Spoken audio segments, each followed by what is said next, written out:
ബിസ്മില്ലാ വൽഹംദുലില്ലാ വസ്സലാത്തു വസ്സലാമു അലാ റസൂലില്ലാ വഅലാ ആലിഹി വസഹ്ബിഹി അൽഫായിസീന ബിറളില്ലാഹി അമ്മാ ബഅദ്. നാം ഇന്ന് സംസാരിക്കുന്നത് കലിമത്തുകളുടെ ഇനങ്ങളെക്കുറിച്ചാണ്. അഥവാ ഈ കലിമത്തുകളെ കൊണ്ടാണ് അറബി ഇബാറാത്തുകൾ മുഴുവൻ അല്ലെങ്കിൽ വാക്യങ്ങൾ മുഴുവൻ, അർത്ഥപൂർണമായ വാചകങ്ങൾ മുഴുവൻ ഉണ്ടാകുന്നത് ഈ കലിമത്തുകളെ കൊണ്ടാണ്. അപ്പൊ ഈ കലിമത്തുകൾ എത്ര ഇനമുണ്ട്, അതാണ് നാം ഇന്ന് സംസാരിക്കുന്നത്. കലിമത്തുകൾ 3 ഇനമാണ്. ഒന്ന് ഇസ്മ്, രണ്ടാമത്തത് ഫിഅല്, മൂന്നാമത്തത് ഹർഫ്. ഇവകളാണ് കലിമത്തുകളുടെ ഇനങ്ങൾ. ഇതിൽ തന്നെ നമ്മൾ ഓരോന്ന് ഇസ്മ എന്ന് പറഞ്ഞാൽ എന്താണ്, ആ ഇസ്മി ഏതെല്ലാം വിധത്തിലുണ്ടാവും, മുഅറബുണ്ട്, മബ്നിയുണ്ട്. ഏതെല്ലാമാണ് മുഅറബ്, ഏതെല്ലാമാണ് മബ്നി. അതുപോലെ ഫിഅലിന്റെ കൂട്ടത്തിൽ മബ്നി ഏതാണ്, മുഅറബ് ഏതാണ്. അതുപോലെ ഹർഫിന്റെ ഇനത്തിൽ മുഅറബ് ഉണ്ടോ ഇല്ലേ, അതോ മബ്നി മാത്രമാണോ എന്നിങ്ങനെയുള്ള ചർച്ചകളൊക്കെ നല്ല നിലക്ക് ഇൻഷാ അല്ലാഹ് ഇതിൽ വരും, ഈ നമ്മുടെ ക്ലാസ്സിൽ വരും. അത് ഓരോന്നും പടിപടിയായിട്ട് ഇൻഷാ അല്ലാഹ് ഉണ്ടാവും. എന്താ കലിമത്ത് എന്ന് പറഞ്ഞാൽ? കലിമത്ത് 3 ഇനാണെന്ന് നമ്മൾ പറയുമ്പോൾ എന്താണ് കലിമത്ത് എന്ന് പറഞ്ഞാൽ? കലിമത്ത് എന്ന് പറഞ്ഞാല് ഹിയ ഖൗലുൻ മുഫ്രദുൻ, ഒരു ഏകവാചകം. ഒരു ഏകവാചകം, അതായത്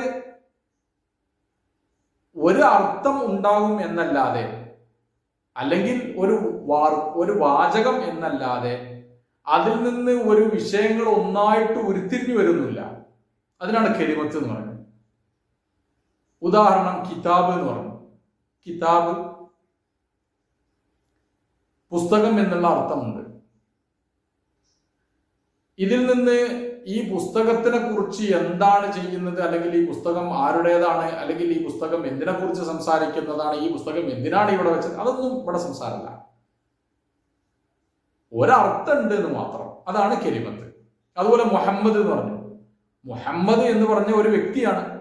ഈ വ്യക്തി ആരുടെ മകനാണ്, അല്ലെങ്കിൽ ഈ വ്യക്തി എന്താണ്, ഈ വ്യക്തി എന്തിനെ കുറിച്ചാണ് ഇവിടെ വന്നത് എന്നുള്ള സംസാരങ്ങളൊന്നുമില്ല. അപ്പൊ അങ്ങനെയൊന്നുമില്ലാത്ത സംസാരം, അങ്ങനെയൊന്നുമില്ലാത്ത വിധത്തിലുള്ള ഒരു അർത്ഥത്തിന്റെ മേൽ അറിയിക്കുന്ന ഏകവാചകത്തിനെ കുറിച്ചാണ് കലിമത്ത് എന്ന് പറയുന്നത്. ഇനി ഈ കലിമത്ത് 3 ഐറ്റം ആണെന്ന് നമ്മൾ പറഞ്ഞു: ഇസ്മ, ഫിഅല്, ഹർഫ്. ഇനി ഇതിൽ ഇസ്മിനെ കുറിച്ചാണ് നമ്മൾ ഇപ്പോഴത്തെ സംസാരം. ഇൻഷാ അല്ലാഹ് ഫിഅല്, ഹർഫ് എന്നുള്ളത് ഓരോന്ന് നമ്മൾ പടിപടിയായി വരും. ഇസ്മ എന്ന് പറഞ്ഞാൽ അപ്പൊ എന്താ? ഇസ്മ എന്ന് പറഞ്ഞാൽ ഹുവ കലിമത്തുൻ ദല്ലത്ത് അലാ ദാത്തിൻ, ഒരു തടിയുടെ മേൽ അറിയിക്കുന്ന ഒരു കലിമത്താണ്. നമ്മൾ പറഞ്ഞിട്ടുണ്ടല്ലോ, കലിമത്ത് എന്ന് പറഞ്ഞാൽ 3 ഇനമാണ്: ഇസ്മ, ഫിഅല്, ഹർഫ്. അപ്പൊ എന്താവും? ആ ഒരു കലിമത്ത് ഇവിടെ വരണല്ലോ. ആ കലിമത്തിൽ നിന്ന് ഉണ്ടായതാണ് ഇസ്മും ഹർഫും ഫിഅലും എന്നുള്ളത്. അപ്പോ ആ ഇസ്മ എന്നുള്ളത് ഒരു കലിമത്താണ്. പക്ഷെ ദല്ലത്ത് അലാ ദാത്തിൻ, ഒരു ദാത്തിന്റെ മേൽ അറിയിച്ചിട്ടുണ്ട്. ദാത്ത് എന്ന് പറഞ്ഞാൽ ഒരു തടി, അല്ലെങ്കിൽ ഒരു മഅനന്റെ മേൽ അറിയിക്കാം. വലം തഖ്തരിൻ ബിസമനിൻ, ഒരു കാലഘട്ടത്തിനെ കുറിച്ച് ആ പേര് അറിയിക്കുന്നില്ല. അതായത് ഒരു കാലഘട്ടത്തിനെ കുറിച്ച് അറിയിക്കാത്ത വിധത്തിൽ, എന്നാലോ അറിയിക്കുന്നത് ഒരു തടിയുടെ മേലിലോ അല്ലെങ്കിൽ ഒരു അർത്ഥത്തിന്റെ മേലിലോ ആയിരിക്കും. അങ്ങനെയുള്ള ഒരു കലിമത്തിനെ കുറിച്ചാണ് ഇസ്മ എന്ന് പറയുന്നത്. നമുക്ക് പറയാം, ഉദാഹരണം പറയാം. ദാത്തിന്റെ മേൽ അറിയിക്കും എന്ന് പറഞ്ഞു കഴിഞ്ഞാൽ ആ ദാത്തിന്റെ ഉദാഹരണമാണ് ഇൻസാൻ എന്ന് പറഞ്ഞു. ഇൻസാൻ ഇതെന്താണ്? ഒരു മനുഷ്യൻ എന്നുള്ള ആ മനുഷ്യ രൂപത്തിലുള്ള ഏതൊരാൾക്കും എന്ത് പറയാം? ഇവനെ മനുഷ്യനാണ് എന്നുള്ള പേര് വെക്കാൻ പറ്റുള്ളൂ. ഇവൻ മനുഷ്യനാണ്. ഏതോ ഒരു മനുഷ്യൻ അതിനെ നടന്നു വരുന്നുണ്ട്. അപ്പൊ മനുഷ്യനാണെന്ന് മനസ്സിലായി. പിന്നെന്തല്ല, മനുഷ്യേതര ജീവികളല്ല എന്ന് മനസ്സിലായി. അല്ലെങ്കിൽ സെയ്ദാണെന്ന് പറഞ്ഞു, അമ്ര, ഇങ്ങനെയൊക്കെ പറ, സെയ്ദ്, മുഹമ്മദ്, അബൂബക്കർ, ഇങ്ങനെ. അപ്പൊ എന്താണ്? സെയ്ദാണ്. ഇതൊരു തടിയുടെ മേൽ അറിയിക്കുന്നതാണ്. ഇതിവിടെ ദുനിയാവിൽ ഇതിനൊരു രൂപമുണ്ട്, ഈ ലോകത്ത് ഇതിനൊരു രൂപമുണ്ട്. അല്ലെങ്കിൽ പിന്നെ ഒരു മൃഗത്തിന്റെ പേര് പറഞ്ഞു, അപ്പോൾ ഒരു മൃഗമാണ്. ആ മൃഗത്തിന്റെ ജിൻസിൽപ്പെട്ടതൊക്കെ മനുഷ്യനല്ല. അവിടെ എന്താ ഒരു സാധനം ഞാൻ കണ്ടു, എന്താണത്? മനുഷ്യനാണ്. അല്ല, മനുഷ്യനല്ല, മൃഗാണ്. അപ്പോൾ എന്താണ്? ഒരു ദാത്തിന്റെ മേൽ, ഒരു തടിയുടെ മേൽ അറിയിക്കുന്നതാണ്.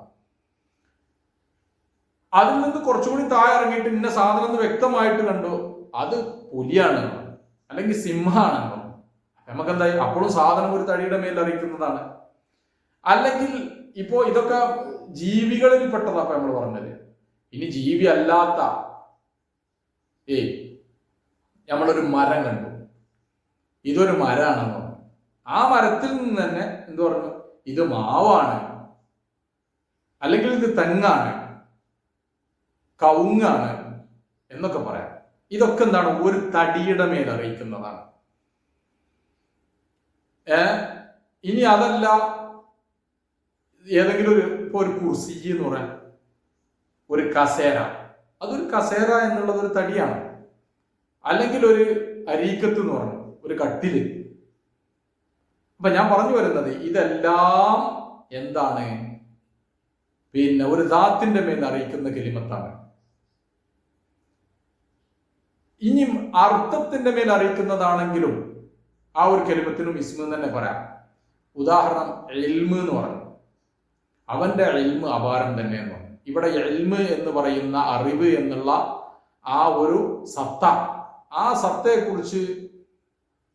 സത്തയെക്കുറിച്ച് നമുക്ക് പിന്നെ പറയാമെന്നല്ലാതെ, വാചാലമാകാമെന്നല്ലാതെ അറിവിനെ ആരെങ്കിലും കണ്ടോലുണ്ടാവും? ഇല്ല. അല്ലെങ്കിൽ അറിവില്ലായ്മ എന്ന് പറഞ്ഞു, അറിവില്ലായ്മ, അതും ആരും കാണില്ല.